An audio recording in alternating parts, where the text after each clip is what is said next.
Hi everyone, my name is Kritika. Welcome or welcome back to my YouTube channel. I hope you all are doing great because I clearly am not. Pune की गर्मी ने मेरी हालत ख़राब कर दी है और थोड़ी बहुत ख़राब नहीं करी है, इतनी ज़्यादा ख़राब कर दी है कि मेरा पेट ख़राब हो गया है। आप इसे डिहाइड्रेशन, फूड पॉइजनिंग जो भी कह लो, लेकिन असल बात यही है कि हाँ, हो गया है मेरा पेट ख़राब।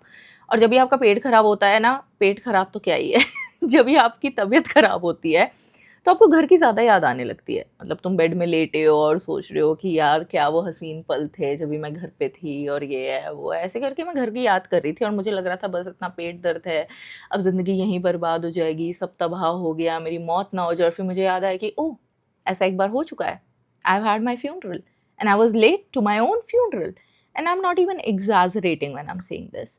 तो चलिए कहानी शुरू करते हैं। मैं ऐसे सोच रही थी कि लेटे लेटे क्या करें, करना है कुछ काम तो सुनाते हैं कहानी लेके प्रभु का नाम। You know what I did there. Anyways, तो कहानी शुरू होती है when I was in 11th standard.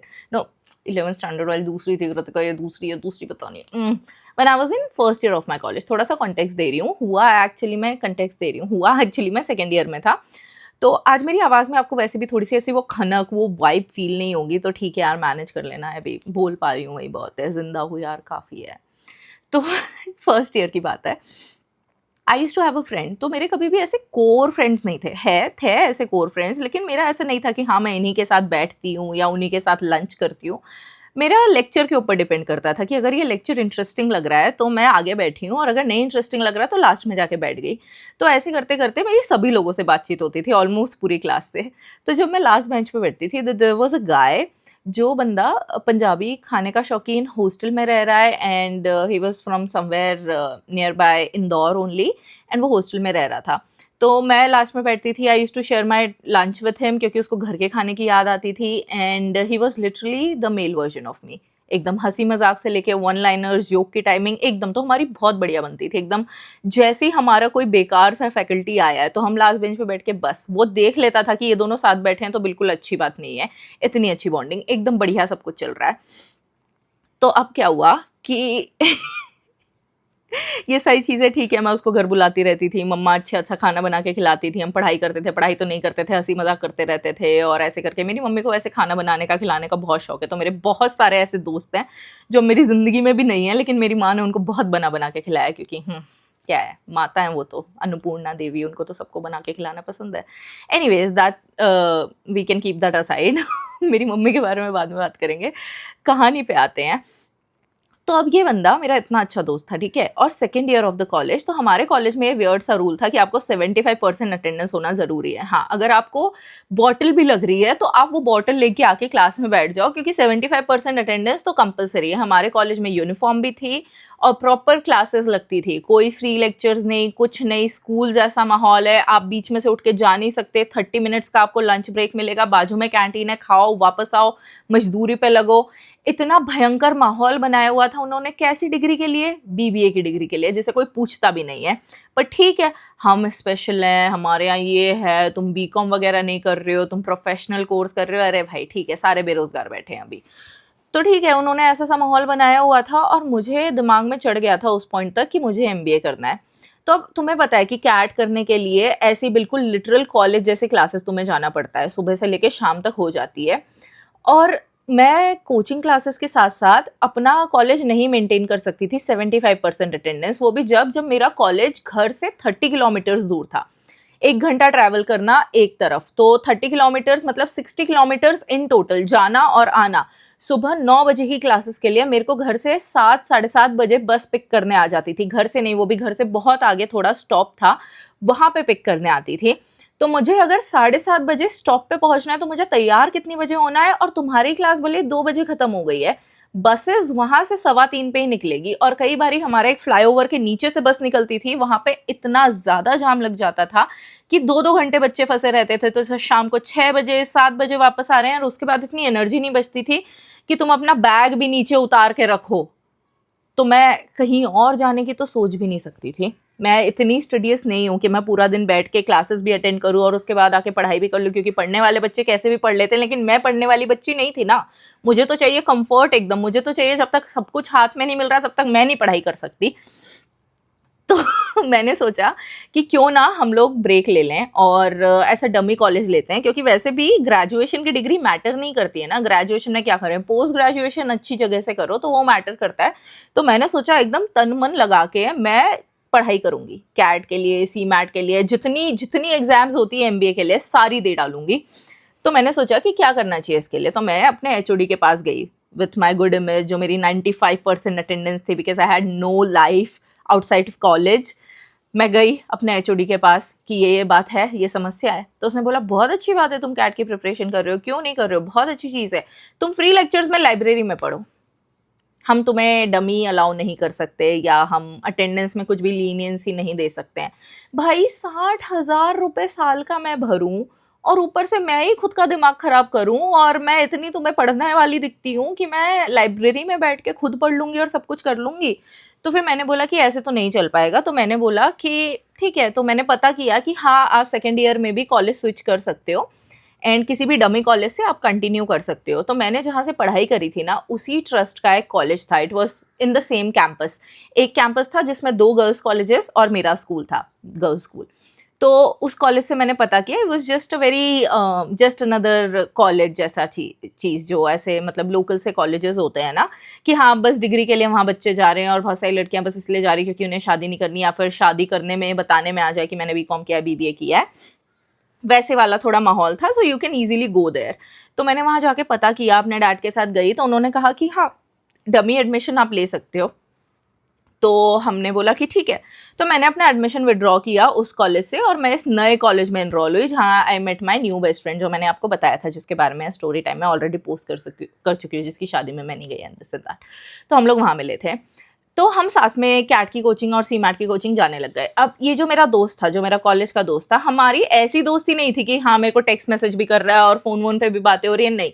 हम दोनों क्लास में बैठते थे और जिस लेक्चर में साथ में बैठे उतनी देर के लिए हंसी मजाक हो गई, हाय हेलो हो गया, और फिर वो अपने रास्ते में अपने रास्ते, ऐसा बहुत ज़्यादा इन्वॉल्वमेंट भी नहीं था कि एक दूसरे की ज़िंदगी में ही घुस गए हैं या ये वो, बस कॉलेज वाले ऐसे दोस्त बने हुए थे। तो उसने भी, फिर उसको भी कुछ और परस्यू करना था या कुछ और, तो उसका रीज़न था, तो उसने भी कॉलेज स्विच किया, लेकिन उसने एक काफ़ी हैपनिंग कॉलेज स्विच किया, which was a very chill college, no school वाला माहौल, लेकिन हाँ वहाँ से प्लेसमेंट्स अच्छे होते थे एंड ऐसे वाला। उसने थोड़ा सा हैपनिंग कॉलेज, एंड मैंने एकदम ही ऐसा वाला कॉलेज, क्योंकि मुझे बस डिग्री चाहिए थी। अब एनीवेज, तो हमारा कम्युनिकेशन गैप आ गया। वो हाय हेलो करके रीच आउट करने को ट्राई करता था, लेकिन मैं, क्योंकि 9 घंटे की क्लासेस हैं, आप कैट के लिए प्रिपेयर कर रहे हो, फिर मैं उस टाइम पे जिम विम भी जाती थी और अपनी दोस्त के साथ रहती थी, फिर मुझे, क्योंकि मैं कॉलेज अटेंड नहीं कर रही हूँ, तो मुझे अलग से कोचिंग क्लास लगवानी पड़ी थी, specially for accountancy and maths. तो जितने भी अकाउंट्स के सब्जेक्ट थे एंड मैथ्स वगैरह भी था, उसके लिए मुझे लगाना पड़ा, क्योंकि आप कॉलेज नहीं जा रहे हो तो पढ़ाई नहीं हो रही है, तो कोचिंग क्लासेस में आपको थोड़ा बहुत, ताकि जब ये एग्जाम आए तो एकदम ही आप बेवकूफ़ ना दिखो कि आपको कुछ भी नहीं आता है, क्योंकि एग्जाम तो आपको लिख के ही पास करनी है खुद से। तो ऐसी सारी चीज़ें थी कि आप इतने घंटे वो वाली कोचिंग कर रहे हो, फिर सेकंड ये कोचिंग कर रहे हो, फिर उसके बाद जिम वगैरह भी जा रहे हो, और थोड़ा बहुत लाइफ है, फिर एक दोस्त है उसी के साथ हैंग आउट कर रहे हो, तो ज़्यादा मेरे में इतनी एनर्जी नहीं बचती थी कि यार मैं रात को आके फ़ोन वोन पे बात करूँ। तो मैं तो 10 साढ़े 10 बजे सो जाती थी। कब आएंगे वो दिन वापस। मैं 10 साढ़े 10 बजे सो जाती थी और मेरा दिन सुबह 7 बजे चालू हो जाता था। साथ के साथ मैं सुबह 7 बजे एक स्कूल में भी पढ़ाने जा रही थी, उसकी कहानी अलग है, वो मैं तुम्हें बाद में बताऊंगी। तो इतना सभी करने में मेरे पास अंदर इतनी एनर्जी नहीं बची थी कि मैं दोस्तों से बात कर पाऊँ, सोशलाइज कर पाऊँ या अपना रिकनेक्ट कर पाऊँ। जो थे वो थे, बाकी ऐसे ज़्यादा बात नहीं हो पा रही थी। So he tried reaching out so many times. उसने एक बार ही कॉल किया, तो मैंने उसको बोला कि यार मैं अभी बस कोचिंग के लिए निकल रही हूँ, तो मैं तुझसे बाद में बात करती हूँ। तो उसने बोला कि ठीक है, बाद में बात करते हैं। फिर उसका दोबारा कॉल आया, और उस टाइम मैं ड्राइव कर रही थी, ड्राइव क्या, एक्टिवा चला रही थी, पीछे मेरी दोस्त बैठी हुई थी। तो मैंने उसको बोला यार इसको फ़ोन उठा के बोल दे मैं घर पहुंच के कॉल करूँगी। तो उसने फ़ोन उठा के बोल दिया कि वो घर पहुंच के कॉल करेगी, और मैं कर नहीं पाई। तो मैं घर पहुंची और मुझे पता चला कि नेक्स्ट डे हमें भोपाल निकलना है फॉर सम रीज़न, और कुछ कुछ तो भी चीज़ें हैं। तो मैं उनका करने लग गई कि यार नेक्स्ट डे हम भोपाल जा रहे हैं किसी काम से, और वीकेंड है तो कोचिंग की भी छुट्टी है एंड मेरी नानी वगैरह रहती हैं, तो इट विल बी फन, और ऐसे करके तो मैं उसकी तैयारी में लग गई and I forgot about it. Next day मैं सो के उठती हूँ, माई फ़ोन वॉज कम्प्लीटली डेड। तो मेरे ना जो पुराना वाला घर था उसमें लिटरली मैं स्टोर रूम में मैंने अपना बेड लगाया हुआ था, बिकॉज आई नीडेड प्राइवेसी। मेरा ऐसा कोई रूम नहीं था, तो मेरे रूम से सीधा छत थी, और मेरे बेड के साइड में कोई चार्जिंग केबल वगैरह कुछ भी नहीं थी। इनफैक्ट मेरे बेड में मेरे रूम में तो दीवारें भी नहीं थी। इट वॉज ऐसा स्टेयरकेस से ऊपर चढ़ते हैं ना छत पे जाने के लिए, तो वो जो कनेक्टेड सा रूम रहता है, उस रूम में मैंने बेड लगाया हुआ था, कोई बेडरूम नहीं था और सीधा छत की तरफ गेट खुलता था। बट आई नीडेड प्राइवेसी, मेरा रूम तो रूम है ना, तो मैं तो ऊपर गई और ठीक है, कोई चार्जिंग केबल कुछ नहीं, मैंने रात को थोड़ा बहुत फ़ोन चलाया होगा, स्क्रॉल किया होगा और फिर मैं सो गई थी। मैं सुबह उठी तो माई फ़ोन वॉज एट 15% और समथिंग, और जैसे ही मैं सो के उठी तो मम्मा ने मुझे कहा कि पापा की कुछ मेडिसिन है तो तू वो लेके आ जा और फिर हमने निकलना है। तो मैं सुबह 7:30 या 8 बजे सो के उठी एंड मैं वैसे के वैसे ही फ़ोन रखा अपने शॉर्ट्स की जेब में। तो अब तुमको पता है, अगर बॉक्सर्स पहने हो, शॉर्ट्स पहने हो और एक्टिवा चला रहे हो तो वो नीचे से फिसलने लगता है फ़ोन। तो मैंने क्या किया कि फ़ोन डिक्की में डाल दिया और मैं सीधा गाड़ी चालू करी और निकल गई। मैं दवाइयाँ लेने जा रही हूँ और मुझे एक और चीज़ थी, जो ये मेरा डमी वाला कॉलेज था, इसमें कोई तो एप्लीकेशन था या कुछ, तो उधर से सर्टिफिकेट्स आए थे पुराने कॉलेज से जो मुझे सबमिट करने थे। That was important in order for me to continue my studies, या कुछ तो ट्रांसफ़र के लिए कुछ तो इम्पॉर्टेंट था। तो मैं उधर से कुछ भी सर्टिफिकेट्स आए थे वो भी मुझे सबमिट करने थे। उसकी कुछ लास्ट डेट थी 2 दिन बाद ही, तो मैंने सोचा कि पापा की दवाई उस तरफ ही लेने जानी है तो मैं ये भी सबमिट कर दूँगी। It was very close to my house. तो ठीक है, मैं एक्टिवा लेके निकली और फिर मैं पहले दवाई की दुकान पे पहुंची। तो पापा ने फ़ोन पे भेजा हुआ था कौन सी दवाई लानी है, तो मैंने अपना उसके लिए फ़ोन निकाला। तो मैं देख रही हूँ मेरे को कॉल्स पे कॉल्स आई जा रही हैं and that too from friends जो मेरे को बर्थडे पे भी कॉल नहीं करते हैं। रैंडम लोगों की कॉल आ रही है कि कॉलेज के किसी भी दोस्त का नंबर सेव्ड है और रैंडम एफ लोग कॉल करे जा रहे हैं। मैंने सोचा कि यार इन लोगों को ऐसा तो नहीं लग रहा कि मेरा बर्थडे है या कुछ भी है, these people are just calling me out of nowhere. तो बस मेरे पास टाइम नहीं था क्योंकि एक तो फ़ोन की बैटरी लो है, मेरे पास टास्क है और मुझे वापस जाके निकलना है। तो whenever you are planning to go to a different city, तो तुम लोग इतना ज़्यादा मतलब वो जल्दी जल्दी निकलना होता है ना, जितना जल्दी निकलो उतना अच्छा। 250 किलोमीटर है इंदौर से भोपाल, तो मैंने सोचा कि जल्दी जल्दी काम खत्म कर लेती हूँ, क्या है देखेंगे बाद में। तो मैंने कॉल ऊपर ऊपर स्लाइड करे और ऐसे 50-60 मिस कॉल हो रहे थे, ठीक है, एक के बाद एक के बाद एक के बाद, मतलब कॉल्स रुक ही नहीं रहे थे। So I literally had to put my phone on flight mode and then मैंने फ़ोटो निकाल के दिखाया कि ये वाली मेडिसिन लेनी है। तो वो वाली मेडिसिन मैंने ली और फिर फ़ोन डिक्की में डाल दिया फ्लाइट मोड से हटा के कि ठीक है आए होंगे कॉल जो भी है।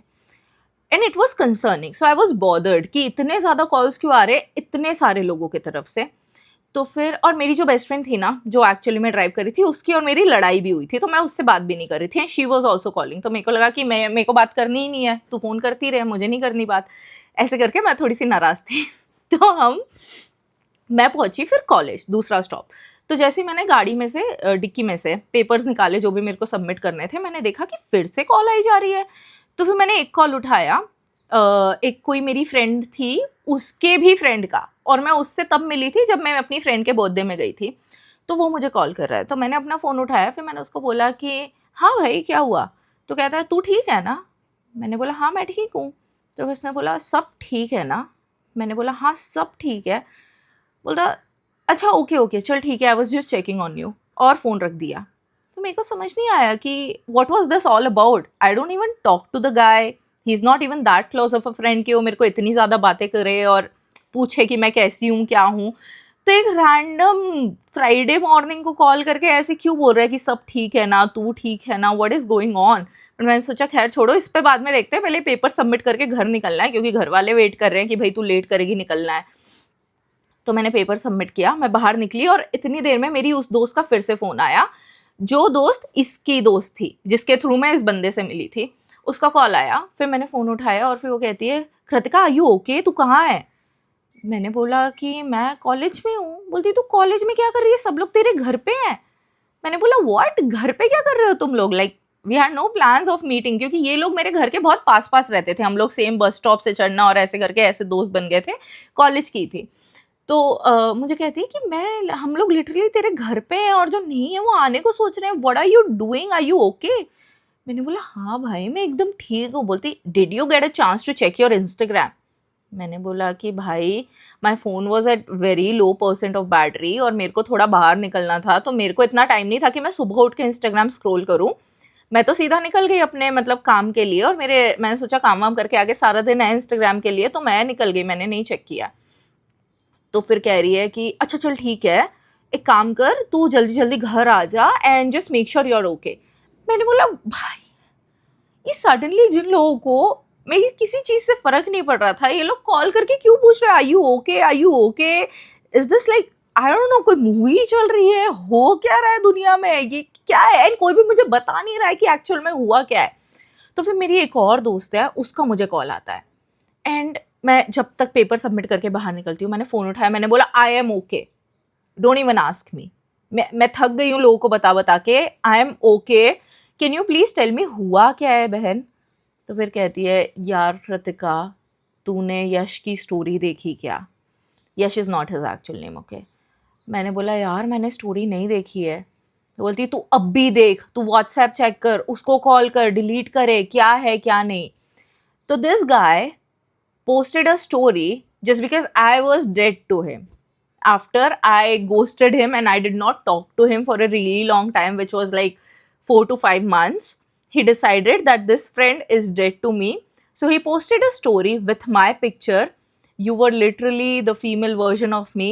I will miss you. RIP Kritika. With hashtag RIP Kritika. And full heart, broken heart वगैरह, and tagged me also in that story mention. I was like, what the fuck?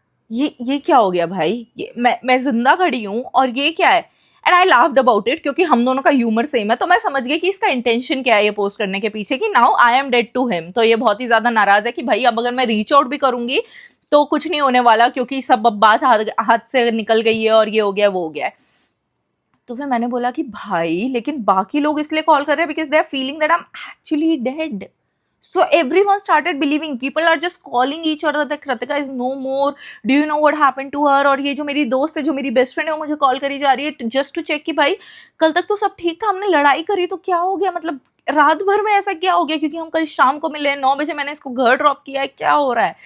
तो मैं एकदम, मेरे हाथ पैर कांपने लग गए. I was so worried. और मेरी मम्मा का मुझे कॉल आता है, बेटा तू जहाँ भी है तो जल्दी घर आ, काम वाम खत्म करने की जरूरत नहीं है, मेडिसिन वगैरह लेने की कुछ भी जरूरत नहीं है, तू घर आ इसी वक्त. और my mom was very angry at me. तो मैं ऐसे कांपते हाथ पैरों से जैसे मैंने एक्टिवा उठाई और मैं चुपचाप घर पहुंची. और मैं घर पहुंची तो देखती हूँ जो मेरी फ्रेंड है, जो बेस्ट फ्रेंड है, जो मुझे छोड़ के गई थी, ये इसकी एक्टिवा बाहर खड़ी है और भी लोग हैं, उनके स्लीपर्स वगैरह, और सब ऊपर बैठे हैं रो रहे हैं. एंड आई वाज लाइक, भाई मैं जिंदा हूँ, तुम लोग क्यों रो रहे हो. मैं जैसे ही ऊपर बैठ पहुंची तो मेरी फ्रेंड ने ऐसे मेरे को एकदम डिसअपॉइंटेड लुक दिया एंड मेरे को हक किया, और फिर बोलती है, क्या है कृतिका, है कैसे कैसे दोस्त बना रखे हैं तूने, ये क्या हो रहा है. उसका कॉल आया मुझे. तो मेरी एक फ्रेंड है जो एकदम literally, she was not in Indore, who called me and asked me to check Yash का story. She was not in Indore. उसने मुझे कॉल किया and she checked on everything. तो वो इंदौर में नहीं थी, वो उसके घर पे थी, जब भी घर गई हुई थी छुट्टियों में या जो भी है. उसको पता चला that I am no more and whatever has happen to me. वो बेचारी भाई चक्कर खा के गिर गई. एंड उसके घर वाले उसको संभाल रहे हैं और चुप वुप करवा रहे हैं, एंड कि नहीं कोई बात नहीं, कोई बात नहीं, फ्रेंड है तो क्या है. She is just literally trying to see the tickets कि वो मेरे घर कैसे भी करके आ सके एंड ये सारी चीज़ें. एंड द गाय जिसने स्टोरी पोस्ट करी, भाई वो किसी को बता भी नहीं रहा है कि इट्स जोक या मैंने सरकास्टिकली पोस्ट किया है. लोग जब उसकी स्टोरी पे इंक्वायर कर रहे हैं तो नहीं बता रहा है. If someone is asking, dude really is this true, and he is like, yeah it's true, it's legit, ये है वो है, ऐसे करके. And people were believing him because we were friends. तो I did not get it. This girl is crying, मेरे दोस्त हैं, ये है वो है, एंड मम्मी सोच रही है कौन है, एंड मेरे घर वाले एकदम मेरे ऊपर चिल्लाए जा रहे हैं, ऐसे कैसे दोस्त हैं, ऐसा कैसा मजाक होता है, ये कोई मजाक है, कोई चीज़ है. और मेरा भाई तो बहुत ही ज़्यादा नाराज़ हो गया. तो उसने बोला उसका नंबर दो, उसका नंबर दो, जो भी बंदा है, आई डोंट केयर, उसका नंबर दो. मेरे भाई ने उसका नंबर निकाला and then he started using his boy voice with him, and ऐसे बॉय लैंग्वेज में काफ़ी उससे बात करी. And then the guy apologized, deleted the story, posted another story that it was just a joke and I was pranking everyone and this and that. और ऐसे करके then he apologized to me as well, to my mom, to everyone. But it couldn't undo what has happened. तो ठीक है, सब लोग धीरे धीरे बैठे, आराम से वापस गए और फिर हम भोपाल के लिए थोड़े टाइम बाद पैक वैक करके जो भी करना था निकले. आई किड यू नॉट, मेरे को रात तक भी कॉल्स आते रहे इफ़ आई एम ओके और नॉट. मेरे को रात तक भी कॉल्स आते, टेक्स्ट मैसेजेस आते रहे, am I still alive. I had to go on my own Instagram and post a story कि भाई मैं जिंदा हूँ. He was stupid to do such an insensitive prank. And हाँ, तो फिर काफ़ी लोगों ने ऐसे उसको गालियाँ दी and now we don't talk any more. But we don't talk any more for a different reason. इसके बाद तो उसने सॉरी वॉरी बोला और मैं दिल की बहुत साफ़ हूँ, तो मैं तो तुरंत माफ़ कर देती हूँ, मेरे को मनाना कोई बड़ी बात नहीं है। उसकी कहानी कभी और सुनाऊँगी। सो या लोगों को मरने के बाद तो शायद पता चलता भी नहीं है कि कौन उनके लिए रोया और किसने क्या किया, क्या नहीं। मेरे को ज़िंदा रहते ही पता चल गया भाई कि कितने लोग घर आने वाले थे, क्या होने वाला था, क्या नहीं होने वाला था। In that very moment it was very terrifying, but now I just find it funny, मेरे को हँसी आती है। So yeah, thank you so much for watching. I hope you all enjoyed the story time, and I'll see you in the next one. Bye bye.